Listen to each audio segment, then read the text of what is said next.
quando le rianimerò dal campo salì. Radio J, El Mundo Muestro. Vedo luz santa en la giuderia che avvia della sera. Vinida Buena, Bella. Vinida Buena est ravie d'être avec toi Oui. et avec Et Janine avec notre Gerson, invitée. et notre invitée. Alors Bella, bien sûr, c'est Bella Lustig, sans laquelle l'émission ne serait pas Oh, tu possible. es adorable. Bella, notre invitée aujourd'hui, Janine Gerson, et qui vient d'éditer un livre formidable, 3 familles d'exception, Rothschild, Pereire, Camondo, 3 univers à découvrir absolument dans ce livre paru chez Edilivre. Parfait. Alors, évidemment, ce livre m'a beaucoup bouleversée. Et je trouve qu'il arrive au bon moment parce que on est en pleine inculture. Les gens ne savent pas ce que ces 3 familles ont donné à la France. Et c'est un livre qui t'a beaucoup marqué, je crois. Mais beaucoup, parce que j'ai commencé à le lire un soir, impossible de m'endormir. À 2h du matin, j'avais toujours pas fermé les yeux. Et j'avoue que je suis quand même assez obsédée par cette famille Camondo qui a disparu, qui est véritablement... Il y a le musée quand même, Nissim de Camondo. Heureusement, justement, je vais... On va en parler. Oui, voilà. Alors quelques avant mots tout, sur Janine, voilà, quand même. parce qu'elle a une plume assez exceptionnelle. Elle a fait un travail historique extraordinaire. Oui. Vraiment. Il y a beaucoup d'humanité dans son écriture. C'est clair, c'est précis. Et vraiment, j'ai été très touchée. Alors, on a déjà reçu Janine Bien sûr. Gerson pour son livre Bella, Oui. qui Un m'avait prénom qu'on adore, on ne sait pas pourquoi. Oui. Oui, merci. Et donc, elle a de multiples talents, Janine. Je crois que tu as été journaliste ou correspondante de presse. Tout à fait. Voilà, tu es très active évidemment dans tout le domaine culturel, tu participes à des ateliers d'écriture et littéraires. Également, tu donnes des conférences. Oui, des conférences sur l'importance de raconter son récit de vie. Eh ben voilà. Mais oui, Donc, c'est ça, important. C'est extrêmement important. Tu as écrit notamment un livre qui m'avait beaucoup plu sur la biographie d'Albert Kahn, que l'on connaît très peu. C'est vrai. Et son histoire aussi, ça serait digne d'un film parce que c'est un vrai roman. C'est-à-dire qu'en fait, on connaît les jardins Albert Kahn à Boulogne, absolument. mais on ne connaît pas la vie d'Albert Kahn. Et c'est ce que j'ai voulu faire. Et c'est pour ça, pour lui redonner vraiment pour redonner une consistance à son existence. Mm-hmm. Oui. Et dans ce livre, j'ai imaginé une rencontre entre Stefan Zweig et Albert Kahn. Parce qu'ils étaient tous les deux pacifistes et humanistes. Et c'est un livre qu'on trouve encore ? Oui, bien sûr. D'accord. Et ça, je vous le conseille également. On approche des fêtes de Hanouka, je vous conseille vivement de lire ces 2 livres. Oui. Mais vraiment, de toute façon, ce sont des pages d'histoire Oui. qui concernent la France. Et aujourd'hui, compte tenu, malheureusement, du contexte sociopolitique, je pense qu'ils sont les bienvenus. Oui. Et je les conseille vraiment de tout tout le cœur. monde. Absolument. Alors, Merci. c'est 3 familles d'exception, Bella. Alors, on va peut-être... d'abord, je voudrais quand même poser quelques questions quand même pour que les gens te connaissent un peu mieux quand même. Oui. Ça serait bien. Alors, est-ce que tu peux parler un peu de tes origines et me dire si tu comprends le judéo-espagnol ? Alors, moi, je n'ai pas appris le judéo-espagnol parce que je fais partie d'une génération qui, voulant tellement s'intégrer en France, refusait un peu d'apprendre le judéo-espagnol. Ça, on est nombreux à avoir eu cette Absolument. réaction. Mais est-ce que vous l'entendiez à la maison ? Hélas, non, puisque moi, j'avais plus que ma mère. Oui, Et la plupart de ma famille a été déportée. d'accord. Donc, elle Et vos parlait parents de étaient à quelle l'origine, exactement. de Salonique. Voilà. Les vrais juifs saloniciens. Oui, Ben oui, mais ils ont tellement été décimés. bien sûr. Et nous, on a été arrêtés, dénoncés. Mon père a été déporté. Nous, on a été arrêtés, mais par miracle, l'officier allemand nous a laissés partir. Il y a eu des cas comme ça, heureusement. Voilà. Et donc, mes tantes, mes oncles, mes cousins, mes cousines, mes grands-parents, tout le monde a été déporté, quoi. Voilà. Ouais. Et donc, mais aujourd'hui, vous mettez... c'est pour ça que raconter la vie des personnes, c'est si important pour vous.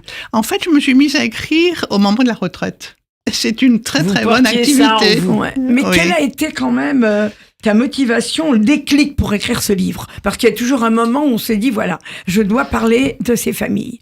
Bien, Quel a été vraiment Alors, le point de départ? En fait, c'est un souvenir d'une scène que j'ai vécue il y a une vingtaine d'années à l'hôpital de Rothschild, près des Buttes-Chaumont, Oui. et où j'accompagnais ma mère pour une consultation ophtalmologique, bien sûr. Et pendant sa consultation, moi, je discutais avec une secrétaire. Et je lui dis, oh là là, c'est quand même extraordinaire cet hôpital, tout est moderne, tout ce qu'ils ont fait, etc. Enfin, j'étais en admiration. Oui. Et la secrétaire me dit, bof, s'ils l'ont fait, c'est par intérêt. Quoi? D'accord. Voilà. Sur le moment, ça m'a pas fait rire. Non, mais c'est nerveux. C'est terrible. Parce que C'est je justement rigole parce là, que- c'est l'avant-propos du livre. Oui, C'est mais l'avant-propos. Mais c'est nerveux si je rigole parce que C'est c'est terrible. épouvantable. C'est épouvantable à entendre. Donc je lui Et à dis, lire. mais attendez, vous vous rendez pas compte, c'est une œuvre philanthropique, puis il n'était quand même pas obligé de le faire, hein, les Rothschild. Et elle me répond, oh, de toute façon, c'est comme tous les Juifs, s'ils l'ont fait, c'est par intérêt. Vous l'avez fait virer ou pas? Et je me suis Il y dit aurait eu de qu'effectivement, quoi. c'était une salariée de l'hôpital Mais Rothschild. oui, mais oui. C'est ça qui est Mais terrible. on sent Ouais. quand même cette même réaction au fil des histoires que tu racontes. Ah bah tout à fait. Parce que c'est en permanence en En filigrane. permanence. Mais oui. Sur ce, C'est C'est affreux. c'est affreux. il y a eu le pogrom en Israël en octobre 23. Et là, cette scène m'est revenue en mémoire parce que je me suis dit, quoi que fassent les Juifs, ils sont coupables. Ils ont besoin de se justifier, puisque là, après le pogrom, ils se défendaient. Et qu'est-ce qu'on a vu? On a vu des Gazaouis, on a vu des enfants, on a vu des scènes terribles, c'est vrai, mais on a demandé à Israël de modérer ça m'a... Leur réponse. Oui, je me suis dit, c'est pas possible. Et du coup, j'ai trouvé un parallèle entre la scène de Rothschild et la guerre que menait Israël. Et je me suis dit, il faut que j'écrive un livre pour réhabiliter ce qu'ont fait toutes ces familles, c'est pour la France. Voilà. C'est vraiment une belle Non, mais initiative. c'est un livre que l'on devrait distribuer dans les écoles et faire Mais alors, partie même des justement, programmes, je on en t'assure. parle un peu de ces familles. Ah bah oui, quand Allez. même. Alors, on va va commencer par les Camandos. Voilà. Les Camandos, c'est nos plus proches. C'est nos plus proches, originaires, Voilà. qui parlent le judéo-espagnol, qui ont transmis la tradition. Je voudrais juste et commencer... qui ont beaucoup fait pour les écoles de l'Alliance en Turquie. Et d'ailleurs, Oui. il y aura un documentaire diffusé sur France 5 le 2 novembre, Splendeur et misère de la maison Camondo, et ce sera à retrouver sur France.tv. Donc, je très le bien. dis comme Oui. ça, voilà. Alors avant que tu nous racontes un peu toute l'histoire de cette saga absolument terrifiante, puisque ils ont disparu, hélas, il n'y a Oui. plus personne. Je voudrais juste lire le testament de Moïse de Camando, qui m'a quand même beaucoup touchée. J'ai créé ma collection comme on compose un opéra. C'est beau, hein? Je souhaite que l'aménagement intérieur de l'hôtel rue de Monceau soit maintenu tel qu'il sera à mon décès, c'est-à-dire qu'aucun meuble ou objet d'art ne soit déplacé. C'est le testament de Moïse de Camando qui a été rédigé en 1924. Waouh. Ah oui, c'est important. À toi la parole, alors raconte-nous un Mais- petit peu. Ce qu'il faut savoir sur la famille Camondo, c'est qu'on connaît bien Moïse, puisque c'est Bien sûr, lui qui a créé ce musée, mais il y a également Isaac de Camondo, voilà, qui est un personnage très important. qui était un vrai collectionneur, un Tout vrai à fait. mécène, et qui a voulu léguer sa collection au musée du Louvre. Eh bien, on lui a fait des difficultés. Pourquoi? Parce qu'il était étranger. Et on a dit, d'une façon un peu médiocre, je dirais, oui, mais comme il est étranger, il ne peut pas comprendre que sa collection pourrait rentrer dans un tel musée que le musée national. Il a fallu qu'il se batte pour qu'on l'accepte. C'est ça qui est terrible, c'est que chaque fois que ces familles faisaient quelque chose en faveur de la France, au lieu de les remercier, on les critiquait. Et ça, c'est ce que vraiment vous avez retenu de toutes vos recherches. Absolument. Et je cite dans mon livre beaucoup d'articles antisémites. Et par exemple, une phrase qui m'a beaucoup choquée, c'est Nissim de Camondo, le fils de Moïse, qui s'est engagé pendant la guerre de 14. C'est terrible. Et je raconterai après la fin de Nissim, mais dans les salons bourgeois, parisiens, etc., quelqu'un a dit « Oui, les Juifs se sont bien engagés pendant la guerre. Certes, mais c'était une guerre d'usure. » Ah oui, c'est affreux. C'est affreux. On pourrait citer plein de phrases de ce livre. Justement, je voulais te demander combien de temps tu as mis pour recueillir ces témoignages et comment tu as procédé ? C'est une période que j'adore, parce que moi je suis une autodidacte et cette période de recherche, je crois que j'ai autant de plaisir qu'à l'écriture.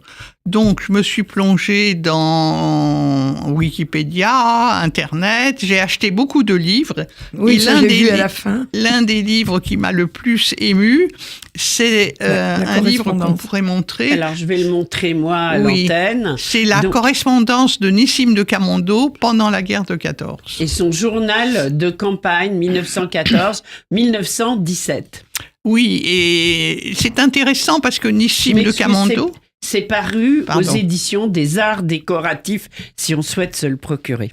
Oui, et Nissim a un parcours exceptionnel parce que c'est le premier Français de la famille. C'est ça, il se considère d'ailleurs très patriote finalement. Il est français, lui. Il est français. Oui. Et dès la déclaration de guerre de 14, il s'engage. Et il est très courageux, il fait des actes où il est remarqué, il est décoré, et il commence en bas, et puis il va faire des formations pour devenir photographe, puis aviateur. Et c'est là qu'il va perdre la vie, puisque au cours d'un combat, en 1917, il va être attaqué et il va mourir dans la campagne d'Alsace. D'ailleurs, ça va être très très difficile de ramener sa dépouille. C'est vraiment tout un chapitre pour le père qui est effondré, comme on peut le comprendre. Évidemment. Et il est d'autant plus effondré que les Allemands ont enterré Nissim dans un cimetière allemand. Exactement. Donc ça, Moïse, il est révolté. Il se dit, c'est pas possible. Et dès qu'il y a l'armistice, il fait tout pour faire revenir à la maison, comme il dit, le corps de son fils bien-aimé. Et il est au cimetière de Montmartre. Oui, et aujourd'hui, il est exactement. Oui. Et Moïse de Camondo a effectivement voulu... Il y a toute une famille quand même. Les femmes ont eu beaucoup d'importance aussi quand même. Oui, absolument. Faut en parler. Ils s'étaient beaucoup engagés pour l'Alliance. Oui. Ils ont beaucoup investi dans les banques. Ils ont créé pas mal de fondations. Et surtout, il a voulu léguer ce musée, ce qui était sa demeure, en fait. Oui, bien sûr. Et il a voulu léguer ce musée Nissim de Camondo, car il a voulu que ça porte le nom de son fils, pour, un hommage éternel à son fils, bien et sûr. le léguer à l'État français. Alors, Moïse, lui, il est mort en 1935, ce qui lui permettra, je pense, de ne pas connaître la Seconde Guerre mondiale. Heureusement pour lui. Heureusement pour lui, parce que toute sa lignée a été décimée. Et la dernière personne, d'ailleurs, qui finalement a vécu jusqu'en 1963, je crois...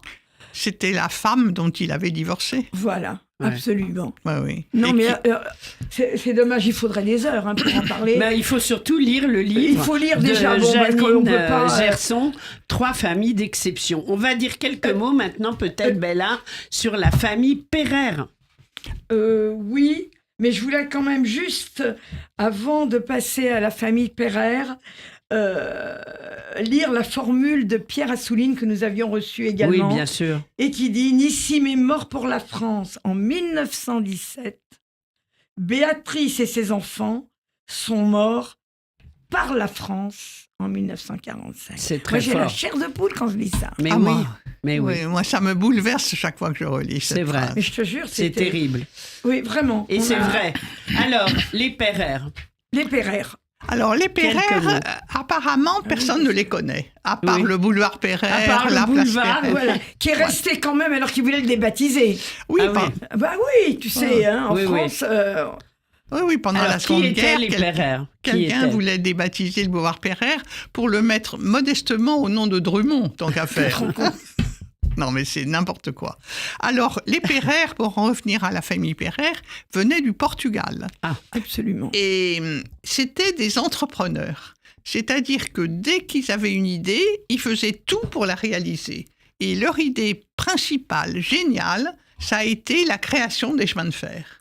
Et si aujourd'hui on a des chemins de fer, c'est grâce aux frères Oui. Pereire. On ne se rend pas compte. On se rend pas compte de la... Absolument. Oui. Et ils ont électrifié, c'est eux les premiers. Avant, c'était tout était à la vapeur. C'est eux qui ont électrifié tout le réseau. Ils ont essayé de construire des gares pour que même à Paris, eh ben, les gens aient des transports à proximité de leur maison. Vraiment, ce sont des précurseurs de la modernité, quoi. Complètement. Et alors, comme ils ont lancé la ligne Paris-Bordeaux, Oui. ils se sont dit, il faut essayer de trouver une ville qui va faire venir les Parisiens. Tout à Et fait. c'est comme ça qu'ils ont créé la ville d'Arcachon. Et personne ne sait que c'est eux qui ont C'est les créé, Pereire. construit Arcachon. En disant que c'était une station thermale qui vous ferait beaucoup de bien. Et sur ce, tout le monde s'est entiché d'Arcachon et ça a lancé. Ils ont eu une autre idée très intéressante. C'était, ils ont créé le crédit immobilier, c'est-à-dire la notion de caisse d'épargne en faisant appel aux particuliers. Ça aussi, c'était novateur. Bien sûr. Inutile sûr. de vous dire que la Banque de France ne voyait pas ça d'un bon œil, bien C'est sûr. évident. Alors, moi, je vais mais- proposer quelque chose parce que le temps passe très Eh ben oui. vite. Donc, la famille Pereire, on la découvre dans 3 familles d'exception. Absolument. Et on va terminer, là, avec les Rothschild, Eh quand oui. même. Oui, alors les Rothschild... La Oui. Janine, parce que les Rothschild, c'est aussi quand même une famille exceptionnelle, partie de rien. Quand on pense que le grand-père vivait dans un petit shtetl, dans la pauvreté la plus totale, et il a créé une dynastie. Mais oui, Non, mais c'est il faut se incroyable. plonger dans cette histoire. Je suis... Enfin, bon, C'est vrai. tu vois, Bella a adoré le livre 3 familles d'exception. hein. absolument. Oui. Merci de ton enthousiasme, Ouais. Bella. Oui, mais vraiment, je vais en parler beaucoup autour de moi. Mais parce bien que sûr. Oui. ça mérite d'être lu à l'école, dans les universités. Il le faut, c'est un monument, vraiment. Voilà. Alors, l'histoire des Rothschild, on n'a pas le temps de tout raconter, mais pourquoi ce choix, en fait, Janine? Oh, je crois que les Rothschild sont connus, Ah oui. connus, reconnus, admirés et détestés. Je crois Oui. que c'est un peu tout ça. Et j'ai voulu montrer tout ce qu'ils ont fait, parce qu'ils ont été précurseurs. C'est la branche française de la famille Rothschild qui a le plus légué des œuvres d'art. Pour vous donner un chiffre, ils ont légué 120 000 œuvres d'art à l'État français Ah oui. dans Le différents sait-on. établissements. Le sait-on? Non. Non, non, on ne le sait non, pas. on ne le sait pas, ça c'est sûr. D'autant que les Rothschild, on les associe toujours à l'argent, les banques. Oui. Alors qu'ils ont fait tellement d'œuvres. Et ce qui a... juste un mot qui relie toutes les 3 familles. Ce sont pas des gens qui faisaient la charité. C'était des véritables humanistes et philanthropes. Oui, c'est vrai. C'est ça. C'est extrêmement important. Et patriotes en plus. Et patriotes, parce que justement, ils voulaient montrer leur reconnaissance à la France parce que ils estimaient que c'était un pays qui les avait accueillis, qui donnait la liberté du culte, et ils voulaient remercier la France. Et ça, je trouve ça extraordinaire. Quand Mais même. oui, bah, comme l'ont fait les Camondo et quelque part les Pereire. Absolument. Ah, les C'est trois. le lien qui relie d'ailleurs ces 3 familles. Tout à fait. C'était ce Cet sentiment. amour de la patrie, en fait. Oui, Absolument. oui, oui. Exactement. Et ça, je crois que c'est ce dont on a besoin aujourd'hui, c'est le faire connaître. Et je me Oui, parce dis qu'ils ont que... créé quand même les Rothschild de déliés dans le monde entier. Mais oui. Ah oui, En absolument. partant de rien, ils parlaient même pas de... Enfin, il faut lire quand même vraiment le début de cette histoire. Évidemment, on va partir en arrière, Oui, mais c'est notre histoire qui nous colle à la peau, quoi. mais bien sûr. Et oui, ce qui est extraordinaire, c'est qu'effectivement, les 3 sont partis de rien. Absolument, et ça faut Et le alors, dire. De ces 3 familles, laquelle a été la plus difficile à raconter? Il nous reste peu de temps. Les 3, c'était pareil? Pareil, oui. Mais vous avez mis 2 ans à écrire le oui, livre? C'est ça. Combien d'années tu as mis pour... 2 ans. 2 ans. Oui. Oui. Mais ça m'a passionné. J'espère que ça va passionner beaucoup de monde. Apparemment, on est tous passionnés, hein, Bella. Mais on ne peut pas faire autrement. Tu commences le livre et tu peux pas le quitter, quoi. C'est impossible.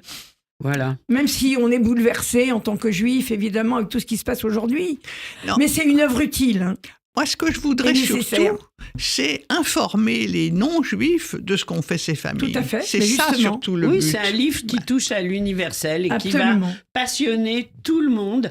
3 familles d'exception, Rothschild, Perrer, Camondo. C'est écrit par Janine Gerson. C'est paru aux éditions et 10 livres à découvrir absolument. Janine, merci du fond du cœur d'avoir été avec nous aujourd'hui. Bella, bravo pour ton enthousiasme. Un livre à se procurer de toute urgence. Ah oui, absolument. Et ça, je vous le conseille. C'est Hanouka bientôt. Bien sûr. Offrez-le et offrez-le à vos amis qui ne sont pas lisez-le. juifs, surtout. Mais oui. C'est ça le but. Voilà. C'est fait pour eux. C'est fait pour eux. Lisez-le. Et on termine avec une très belle chanson Voilà, qui a été que choisie. Janine adore. Voilà, Janine adore. C'est une chanson que tous nos judéo-espagnols ont chantée, même quand ils quittaient leur pays d'origine.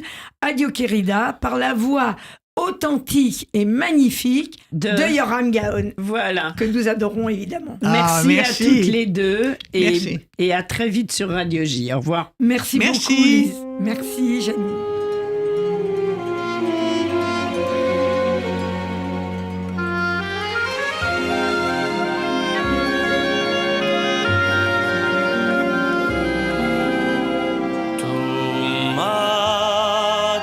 Quando te parió y te quitó al mundo, corazón ella no te dio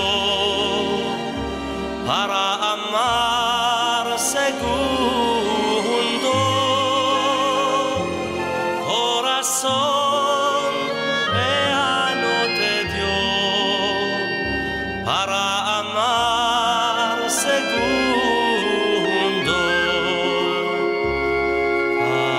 Addio, addio, querida, no quiero la vida, me la amargates tú. Addio, querida, no quiero la vida, me la amargates tú.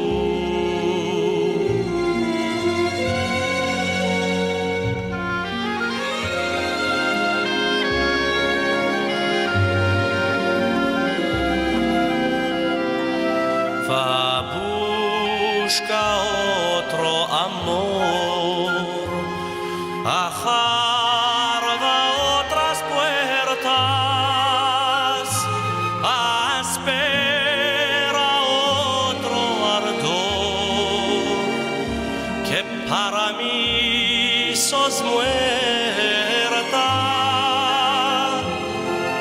Espera otro ardor, que para mí sos muerta.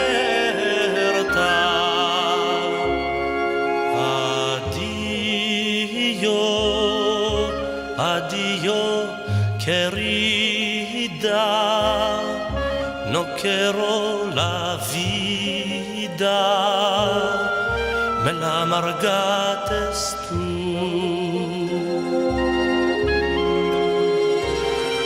Addio, addio, querida,